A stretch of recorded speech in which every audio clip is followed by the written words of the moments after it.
Hi అండి. ఇప్పుడు నేను మాఘ పురాణంలోని 13వ రోజు 13వ అధ్యాయాన్ని పారాయణ చేస్తానండి.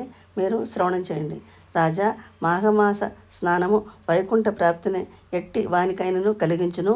దీన్ని తెలుపు మరి ఒక కథను వినుము. పూర్వము గోదావరి తీరమున సుశీలుడను కర్మరిష్టి అయిన వేద పండితుడు కలడు. అతడు ఒకనాడు ప్రయాణం చేయుచు త్రోవ తప్పి భయంకర అరణ్యమును ప్రవేశించను. అక్కడ దట్టమైన పొదలతో ఉన్నందుకున్న వృక్షములతోనూ పులి మొదలగు భయంకర జంతువులతో కూడి ఉండెను. అతడు అరణ్యం నుండి బయటకు వచ్చి మార్గము వెతుకుతూ అటునుటు తిరుగుచుండెను. అతడు భయంకరమైన రాక్షసుని చూచెను. వాని పాదములు చండ్ర చెట్ల వలె ఉన్నవి. పాదములు మాత్రము చెట్టుగానున్న మిగిలిన శరీరం భయంకరమైన రాక్షసాకారమును కలిగి ఉండెను. అతడి కొమ్మలు ముళ్లతో గాలికి కదిలి ఆ రాక్షసుని శరీరమును గుచ్చుకొనుచు రక్తము కారుచుండెను. వారిని కదులినట్టి అవకాశం లేదు. ఆహార పానీయములు తీసుకునే అవకాశం లేదు. ఇట్టి దురవస్థల నుండి బిగ్గరగా దుఃఖించుచున్నాడు రాక్షసుడు. సుశీలను చూసి భయపడెను. ధైర్యమునకే వేదమంత్రములను చదవనారంభించెను. హరినామ సంకీర్తనం చేయసాగెను. కొంతసేపటి సుశీలుడు స్థిమితపడెను. ఓయి, నీవెవరు? నీకు ఈ పరిస్థితి ఏమి? చెప్పమని అడిగెను. అప్పుడు ఆ రాక్షసుడు, మహాత్మ, నేను పూర్వజన్మన ఒక పుణ్యకార్యము చేయలేదు. నేను చేసినవన్నీ పాపకర్మలే. గోకర్ణ తీరమున మధువర్తమున గ్రామమున గ్రామాధికారిగా ఉంటని అందరితో అన్ని విషయములను మాట్లాడుచుండెను. ఎవరికి ఏ పని చేసేటివాడని కాను. అసత్యమును పలికెటివాడను. పరుల సొమ్ము అపహరించువాడుచుండెడు వాడను. ఎంతటి ధనమును కూడబెట్టి తిని ఎవరికి ఏమీ నీయలేదు. స్నాన దాన పూజాధికములు ఏవీ చేయలేదు. దైవ పూజను నేను ఎరుగను. అట్లుండిన బాధించుచు చివరికి మరణించి తిని నరకములో చాలా కాలం ఉంటిని. తర్వాత కుక్క, గాడిద మున్నగు నీచ జంతువుల జన్మలు అందెత్తిని. ప్రస్తుతం నా పాదములు చండ్ర చెట్టుగా దాని ముళ్ళ కొమ్మలు బాధింప మొదలుపెట్టినవి. కదలలేని ఈ జన్మలో నుంటిని.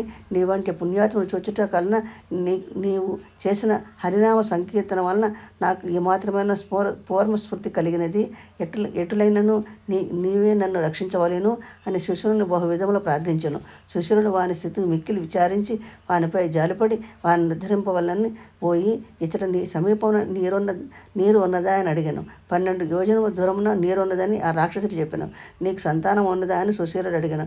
అప్పుడు ఆ రాక్షసుడు, అయ్యా, నాకు ఆ జనములో 4 పుత్రులు, వారు నా వంటి వారే. వారి సంతానం అటువంటిదే. ప్రస్తుతం నా వంశమున భాస్కరుడని వాడు గ్రామాధికారిగా ఉన్నాడని చెప్పాను. సుశీలుడు, పోయి ధైర్యంగా నుండుము. నేను నీ వానితో మాట్లాడి నీకు వచ్చిన ఆపదను పోగొట్టుదునని పలికెను. రాక్షసుని పూర్వజన్మలోని వంశంలోనున్న వానిని భాస్కరుడని వాడిని వెతుక్కుంటూ పోయాను. సుశీలుడు రాక్షసుని పూర్వజన్మలోని వంశం వాడైన భాస్కరుని వద్దకు పోయాను. వాడిని తాను చూచిన భాస్కరుని పూర్వీకుడైన రాక్షసుని వృత్తాంతము చెప్పాను.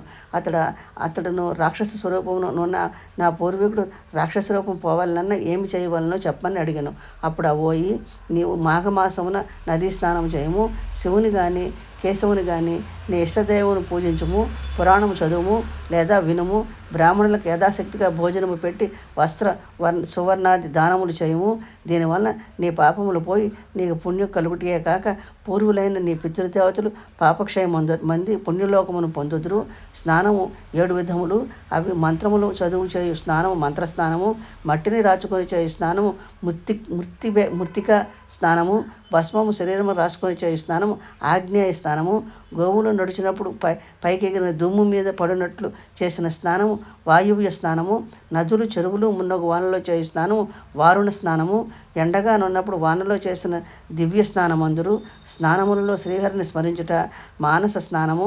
ప్రాతకాలమున స్నానము చేయలేని అసక్తులు, వృద్ధులు, రోగిష్టి వారు మున్నగువారు తడి వస్త్రముతో శరీరము తుడుచుకొనుట చేయవచ్చును. జుట్టు ముడి వేసుకొని స్నానం చేయవలను. స్నానం చేయనప్పుడు కౌపీనము గోచి ఉండవలెను. తుమ్ము, ఉమ్ము, ఆవలింతలు, మాలిన్యము, దుష్టులతో మాట్లాడటం మున్నగు తప్పనిసరి అయినచో ఆచమనం చేయవలెను. భగవంతుని స్మరించుచు కుడి చెవిని తాకవలెను. అరుణోదయ కాలమున స్నానం ఉత్తమము. సూర్యకిరణము తాకుడిచే ఆ నీరు శక్తివంతమగును. దర్భలతో స్పృశించబడిన జలమును స్నానము చేయుట పవిత్ర స్నానమగును. స్నానము చేయనప్పుడు మట్టిని, పసుపు, కుంకుమ, ఫలములు, పుష్పములు నదిలో చెరువులో ఉంచవలెను. శ్రీహరిని ఇష్టదైవమును స్మరించుచు ముందుగా కుడి పాదమును నీటిలో నుంచవలెను. బొడ్డు లోతులో నిలిచి సంకల్పాదులను చెప్పుకొనుచు జలతర్పణాదులను చేయవలెను. స్నానమైన తరువాత ముమ్మారు తీర్థమును స్వీకరించి ఒడ్డునకు చేరి 3 దోశల నీటి తీరము నుంచి నదిని చెరువు ప్రార్థించవలెను. ముమ్మారు ప్రదక్షిణం చేయవలను. నదీ స్నానం చేసిన పిమ్మట తడి వస్త్రము 4 అంచులను చేర్చి నీటిని పిండుకొని పితృదేవతను స్మరించవలెను. అట్లు చేయుట పితృదేవతలకు ప్రీతిని కలిగించును. పర్వదినములో చేసిన స్నానము మరింత పుణ్యమునిచ్చును. స్నానము చేయనప్పుడు అపోహిష్టాది మంత్రము చదువుచు, మంత్రమును రాని వారు ఇష్టదేవుని స్మరించుచు నీటిలో మరల మునగవలెను. సూర్యుని, గంగను, దేవతను తలుచుకొని నమస్కరించుచు ప్రదక్షిణం చేయవలను. గంగా యమునాది నదులను తలుచుకొని నీటిలో వేళ్లతో గీయవలెను. స్నానము దిగంబరుడై చేయరాదు. శరీరంపై పైభాగాన వస్త్రమును కప్పుకొనరాదు. రథసప్తమి, ఏకాదశి, శివరాత్రి మున్నగు పర్వదినములందు ఆయా దేవతలను కూడా తలుచుకొని నమస్కరించవలెను అని సుశీలుడు భాష్కరుడుకు స్నాన విధానం వివరించి అతడు అడిగిన ధార్మిక విషయములను దైవిక విషయములను వివరించెను. తరువాత తన దారిని తాను పోయెను. భాష్కరుడు సుశీలుడు చెప్పినట్టు మాఘస్నానము పూజాధికము నిర్వహించెను. స్నానానంతరము రాక్షస రూపమునున్న పూర్వుని ఉద్దేశించి తర్పణము కూడా చేసెను. అట్లు మాఘమాసానంతరం మంతయు చేసెను. రాక్షస రూపమునున్న వాని పూర్వుని రాక్షసత్వము పోయి వాని పుణ్యలోకములకు వెళ్ళెను.